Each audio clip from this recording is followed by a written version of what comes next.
negara ni lebih kokoh, lebih stabil. Tapi ia juga dilakukan untuk menghadapi kemungkinan seperti keadaan ini. Dia merupakan satu buffer. Buffer kalau sekiranya ada keadaan seperti global recession umpamanya ya, ataupun pandemik macam ini yang kita tak duga sama sekali. Tapi kesan pandemik ini boleh membawa pada global recession. Jadi kita tak ada buffer. Jadi GSC itu diramalkan ataupun dilaksanakan sebagai buffer menghadapi keadaan-keadaan seperti hari ini. Yang kedua, mereka telah menjarah dividen Petronas pada tahap yang tak pernah kita lakukan. Jadi reserve Petronas itu adalah reserve negara sebenarnya. Dan bila dalam keadaan seperti hari ini, kita boleh gunakan dividen ni.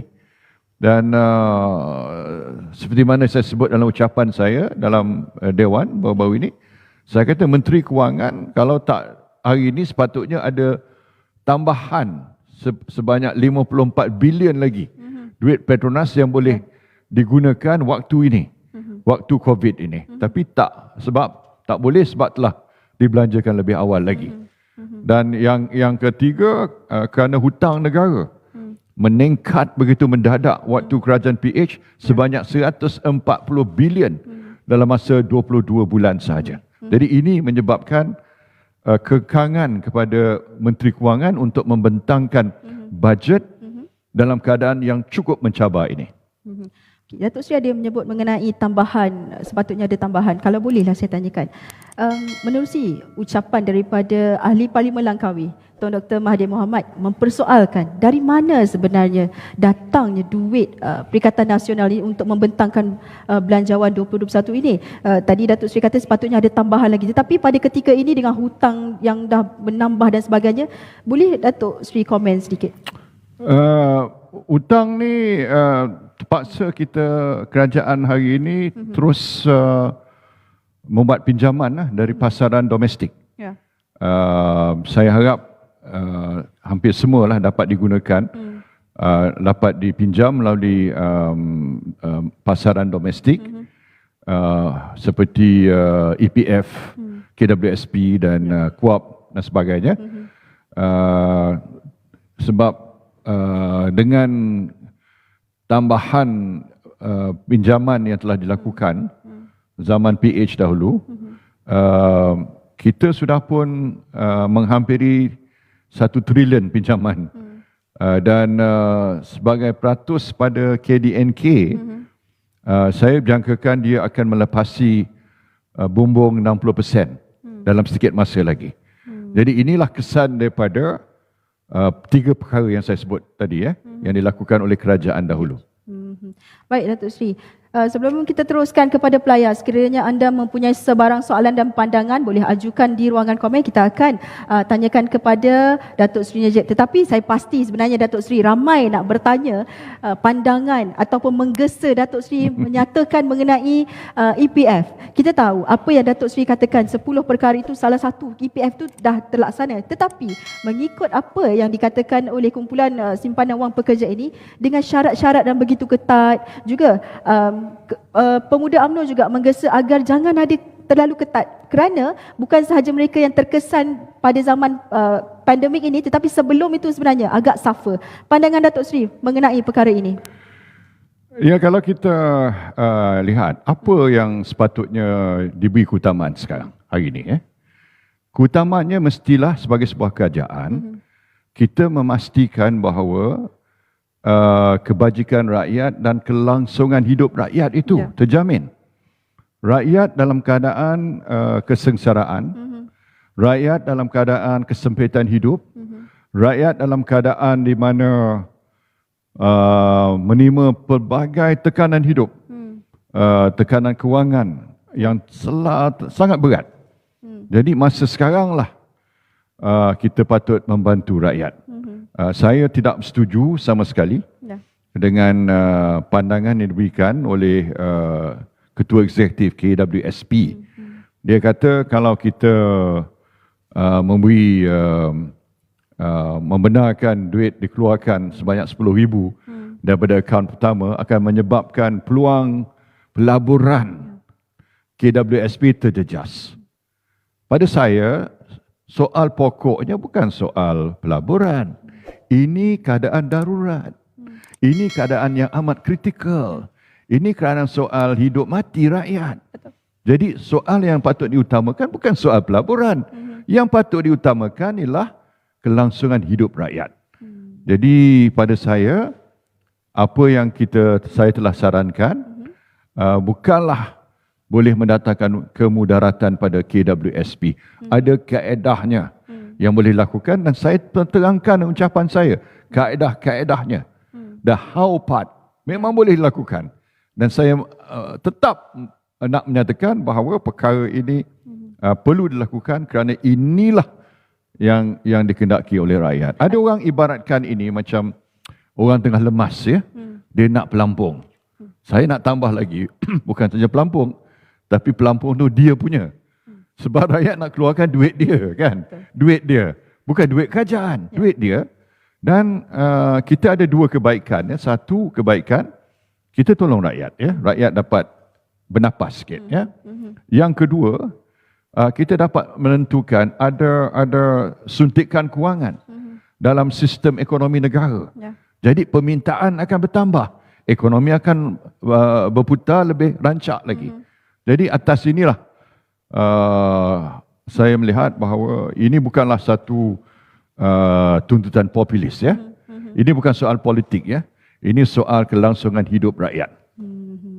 Sebenarnya ada cara seperti Datuk Seri katakan tadi. Adakah kerana syarat-syarat yang ketat terlalu bersasar, hanya mereka yang terkesan ketika pandemik ini membuktikan sebenarnya kerajaan tidak ada duit? Ataupun EPF itu sendiri tidak ada duit kerana digunakan oleh pihak kerajaan? Ya, apa yang kita tuntut?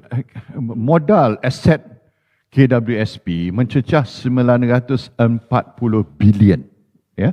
940 bilion ringgit. Dan 50% daripada ini lebih kurang adalah bentuk bond. Yang lain itu adalah bentuk saham dan lain-lain pelaburan.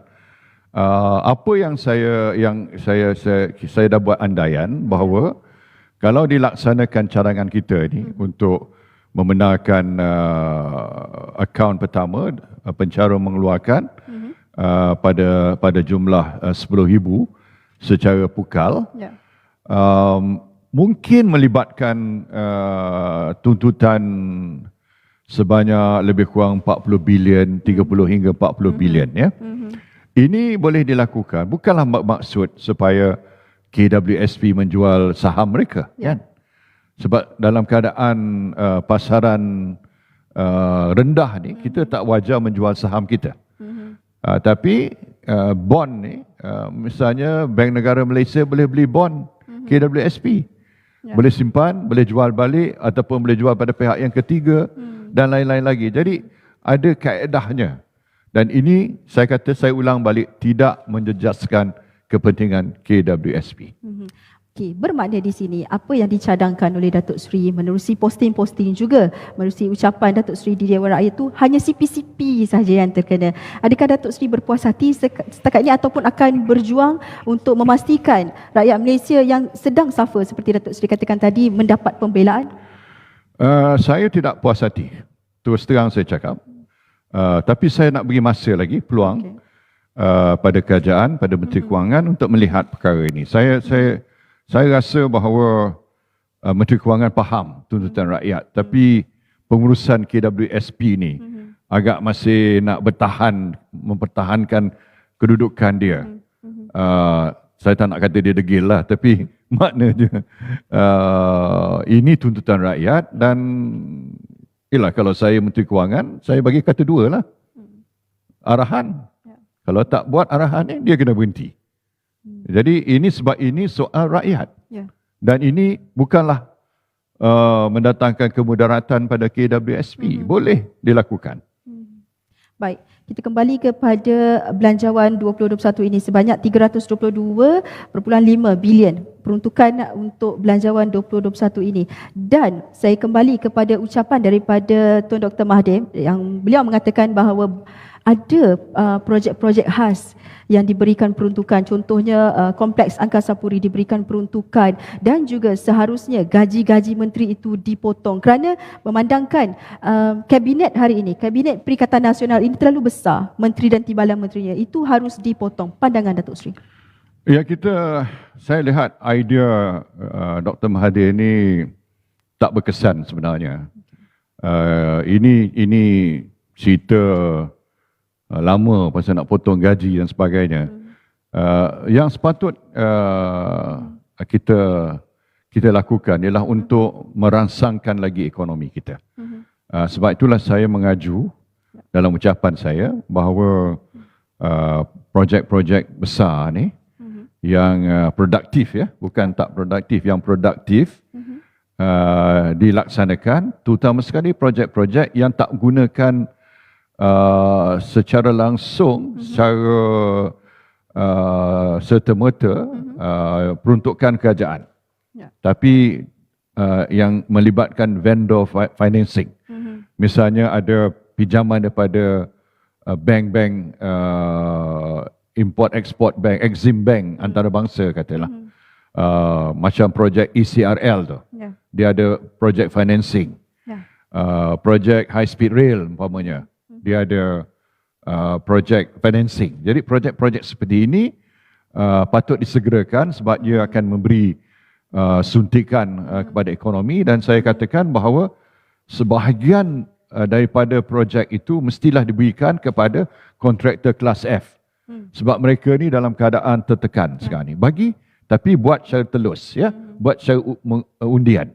Jadi tak ada siapa boleh pertikaikan. Jadi itu antara cara yang saya lihat boleh merangsangkan ekonomi kita. Kita tak boleh kurangkan perbelanjaan kerajaan. Kalau kita kurangkan perbelanjaan kerajaan, dia akan menyebabkan ekonomi kita kian lemah, menguncup. Jadi kita kena tambah peruntukan untuk perbelanjaan kerajaan dalam bidang-bidang